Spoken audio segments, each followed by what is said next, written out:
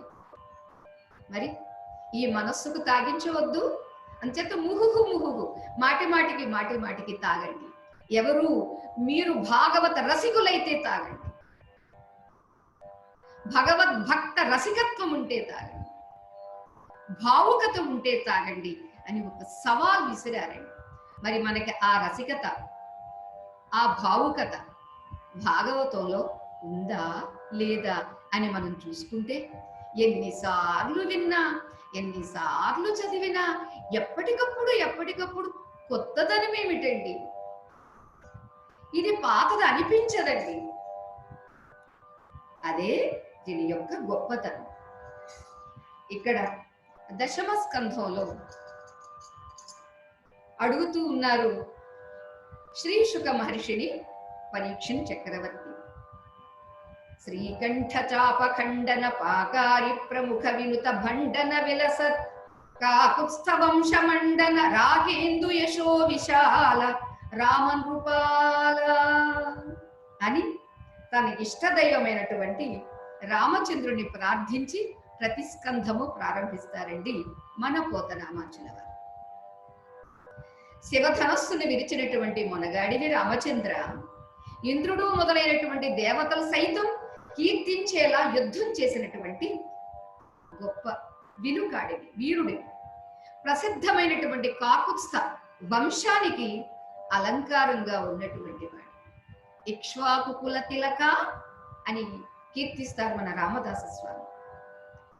ఇక పౌర్ణమి నాడు చంద్రుడికి ఎలా 16 కళలతో శోభిల్లుతూ ఉంటాడు, అలా నీ ముఖారవిందము ఎప్పుడూ నిండు పౌర్ణమి గాని చల్లగా నీ యొక్క ఆశీస్ కిరణములను మా అందరిపై ప్రసరింప చేస్తూ ఉంటావు, ప్రజలందరికీ ఆనందాన్ని పంచి పెడుతూ ఉంటావు అని ఆ రామచంద్ర ప్రభువుకు ఒక నమస్కరించిన తర్వాత చెబుతూ ఉన్నారు.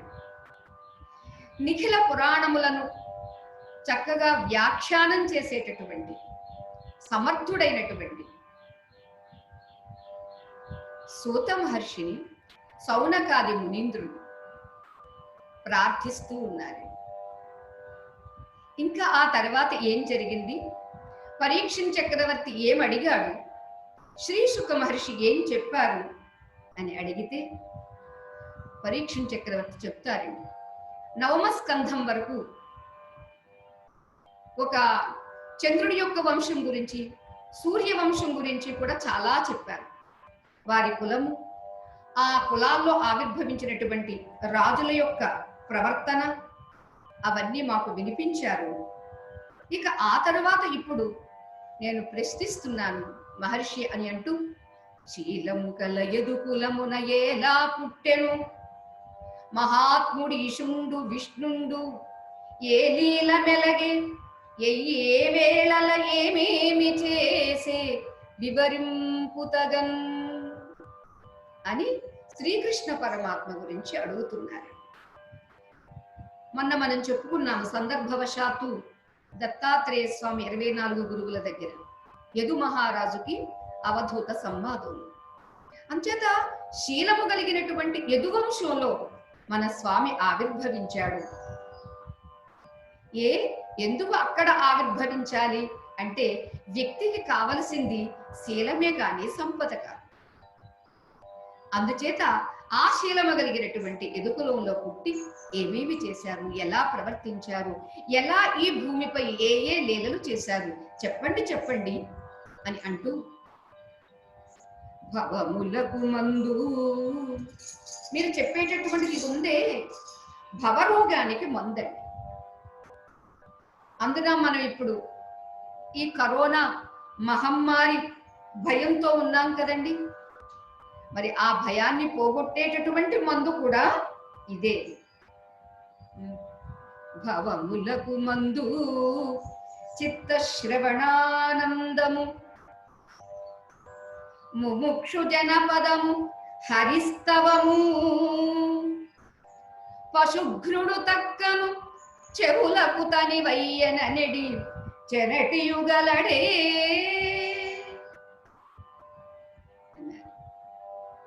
భవములకు ముందు, భవరోగం అంటే పుట్టిన దగ్గర నుంచి మనకి చాలా భయాలండి. పుట్టడమే పెద్ద రోగం. ఈ రోగం ఎప్పుడు ఉంటుంది అంటే గిట్టేంత వరకు ఉంటుందండి. ఇది క్రానిక్ డిసీజ్. పోనీ చనిపోయారు ఇక మరలా రారు కదా అందామంటే ఆహాహా మరలా ఆగరండి, మరలా వస్తారండి. కొన్ని వచ్చారు కదా ఏమైనా సుఖంగా శాంతిగా సంతోషంగా ఉన్నారంటే అదేదో కొంతకాలమేనండి. యవ్వనం వచ్చి యవ్వనం ఉన్నంత వరకేనండి.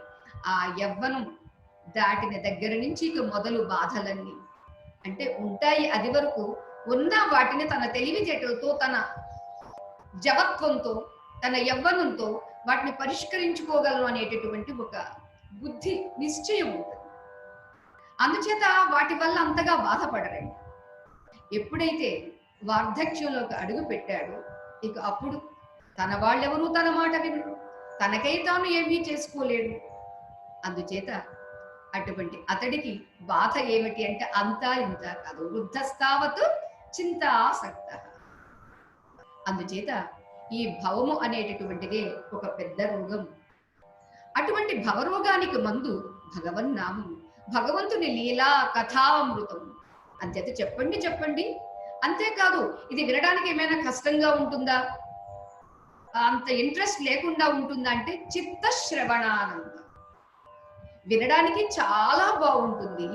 ఇక ఆ చిత్తం ఉందే, అది పిచ్చి పిచ్చి గంతులు వేసినటువంటి చిత్తాన్ని కూడా ఈ చిత్ స్వరూపుడు దాన్ని ఆకర్షిస్తాడు, కట్టి పడేస్తాడు. అంచేత చిత్తానికి కూడా ఆకర్షణగా ఉన్నటువంటిది చిత్త శ్రవణానందం.